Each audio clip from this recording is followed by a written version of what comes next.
What up, what up, what up? Welcome to Hood to Hood Conversations. It's your boy, OZ the Hustler. Yeah, let's have a conversation.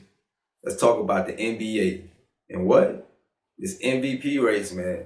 Yeah, this MVP race. I mean, you got Shai Gilgeous-Alexander, you got Jason Tatum, you got Jonathan Mitchell, you got Nikola Jokic. Listen, I'm going to say it like this. You know what I'm saying? It ain't no big separation. You know what I mean? This is close. In the meet, you got the two top front runners, and we're going to get into it. We're going to have a conversation about it. First of all, I'm going to talk about Jonathan Mitchell, what Cleveland been doing this year. You know what I'm saying? #1 record, you feel me?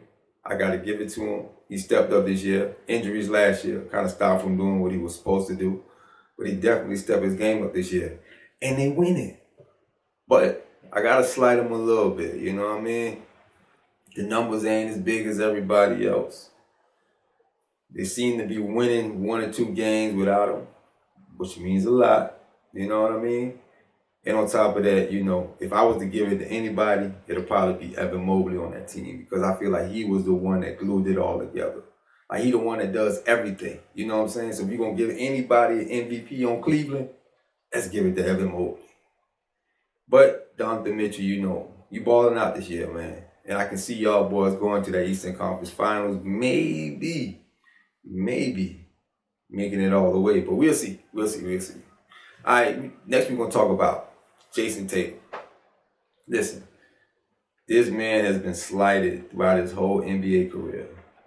I mean, what he doing this year, you know what I mean? That boy averaging like 27 points, 8 rebounds, like 5 assists.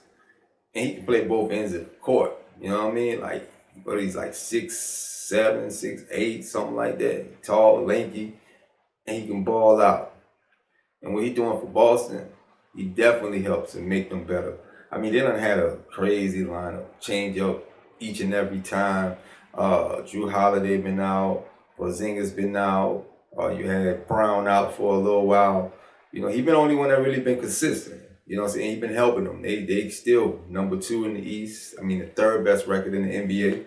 So you got to give Tatum his credit. He's been holding the fort down. They're the NBA champions. You know what I'm saying? Everybody gunning for him. He been putting up the numbers. It's there.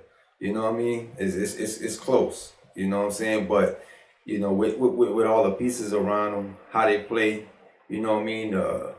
He played a lot of minutes. I think he played the most minutes out of everybody. But, you know, it's just, I feel like with him, he just don't get enough credit. He should definitely be in this MVP race. He should definitely be right there, toe to toe. We see how this season end, and you know everybody record by the end of the season. But I mean, he right there. You know what I mean? But it's just those clutch moments. He had a few of them, but it just haven't been there throughout the whole season. A lot of times, you know, Jaylen Brown to step up, or Drew Holiday, or, you know what I'm saying, White or Horford to have these big games, you know what I'm saying? And not to slight him for it because he got teammates that's stepping up, but when you talk about MVP, having the ball in your hands a lot, being the one to put the team on your back, you know, he still got a lot to prove, even though he don't prove a lot already. But I'm go, you know, I'm slighting him already too, but it is what it is, you know what I mean? Proof in the pudding. I mean, I got to keep seeing it. I got to see him step up and really take control during those key moments. That's the only thing I got against him, you know what I'm saying? But he been kind of doing it a little bit. But I'm going to put him at my #3, you know what I'm saying? Donovan Mitchell, #4, he #3.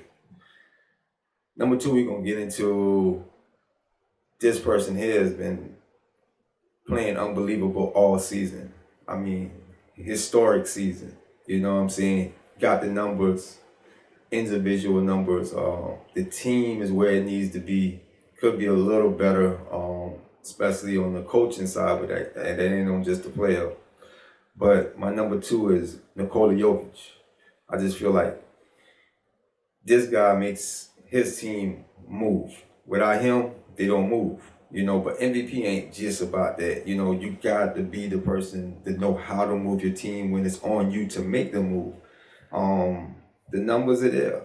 Averaging a triple-double, I mean, he had an historic game. He had like, a 30, 20, and 20. You know what I mean? Ain't nobody did that in history. Wilt Chamberlain, Bill Russell, Shaq, none of the big greats, you know what I'm saying, that's ever did that played in the paint like that. I just feel like, but with Denver, they don't play as deep as they should. And I think, they run a lot of plays for him. He get a lot of touches and a lot of plays get ran through him. So that produces the numbers, that produces the assists, that produces the, the shot ability. And the way he plays in the paint, that produces the rebounds. He's not a big perimeter player. He can shoot it. Don't get me wrong. He can shoot a three. He can pass out that perimeter too. But at the same time, with his height advantage and everything, he mostly in the paint, bully, getting his points, getting his rebounds, passing it out if it gets smothered. You know what I'm saying? But the problem with Jokic, defense. I just don't see it. He can't defend the perimeter. And if anybody's going for a dunk, he don't have the capability to get up there and block shots like he's supposed to as a center. So a lot of times I see him give away a lot of points, slacking on defense, you know what I'm saying? Just allowing teams to score, which he goes back to score too. But Denver is that type of team where they seem like they got to score a lot of points just for them to win games. And that's a problem. You know what I'm saying? I just don't see him being consistent on both sides of the floor. He can get his little steals or whatever. He might get a little block or two, but I just don't see the big, defensive effect that he has on the game. Offensively, I mean, he probably the best offensive player, even though he isn't the highest score player, but just all around. Not scoring, but just all around, facilitating, getting his shots, getting his rebound. Offensively, I give it to him. But defensively, that's where he's like, a couple of years he won the MVP. His defense was a little better than what it was now. Now I'm seeing guys dunk on him. I'm seeing him letting plays go by him. It's just what it is. And I'm just calling how I see it. I mean, you're number two. It's still close. Season still, you know what I'm saying? You still got a couple of games left, you know what I mean? So, but I'm just calling how I see it. But my number one is my guy, SGA. Shai Gilgeous-Alexander. Number one scorer in the league right now. On the number one team in the league right now. Number one defense in the league right now. Number one scorer, and he's second in defense efficiency. Ranked number two under his teammate, Jay Williams. I got to give him credit, playing both ends of the floor. And not only that, it's not just what you do, it's how you do it and when you do it. You know what I'm saying? And I'm just seeing him come up big in games. I give Boston credit and Jason Tatum credit for being able to play through injuries. I give Cleveland credit for playing through their injuries. And I give Denver credit for playing through their injuries, though they didn't have much. I remember Aaron Gordon went down. Murray was a little banged up early on in the season. But for the most part, they have everybody healthy. But OKC been banged up. Hartenstein's been out. J-Dub been out. Caruso been out. Holmgren been out. And they still win. It's like it don't matter who's around Shai. He makes them better. You know what I'm saying? He averaging 33 points a game. 6 assists. Number one leading assists on his team. He got a good team around him. But it's not like he got superstars and all-stars. They're the youngest team in the NBA. And he's making them good. And people don't understand. They don't want to give him credit for that. You got to look at Denver. They're a seasoned team. You know what I'm saying? They added a few more pieces, but for the most part, they got they same core. You know what I'm saying? For him to have this type of core, put it together, you know what I'm saying, and be that type of guy. And then you can see the team camaraderie, like how they get together, you know what I'm saying, at the games, interviews, they talk together. You know, that's all on him too. You know what I'm saying? And that's why they're winning. Last year, it was the same thing. Came up short. But at the same time, you have to go through something to get to where you want to be sometimes. And I can see this young team, they're hungry. And we all know defense will win games. Defense win games. Like, they don't even have to rush to score. They can stop you. And that's what they do. They move their feet, and with him, he's that type of player. It's not him trying to play lockdown defense, playing one-on-one defense. He plays within his team. They all move their feet, and he's the engine that helps move that. You see your star player doing it, you're going to do it too. And I think that's what MVP is all about. That's why if I had a vote right now, it's going to go to SGA. You know what I mean? I'm right now, it's going to go to SGA. Yeah, I know Jokic got more rebounds. I know he got more assists. You know what I'm saying? And he's shooting at a higher field goal percentage. I think he's around like 57, Shea around like 52. But at the same time, it's the effect. They got a better record. They're 12 games ahead of Denver right now. His team around him is playing better. I just like what Shea is doing with his team. When I'm talking about most valuable player, that's when I talk about value. Get your team to number one by any means necessary. You know what I'm saying? And he's playing the less minutes. I think the only person playing less minutes than him is Donovan Mitchell that I put on the list. He's playing less minutes than Joker, less minutes than Jason Tatum. So just pay attention to what he's doing. That man deserves it.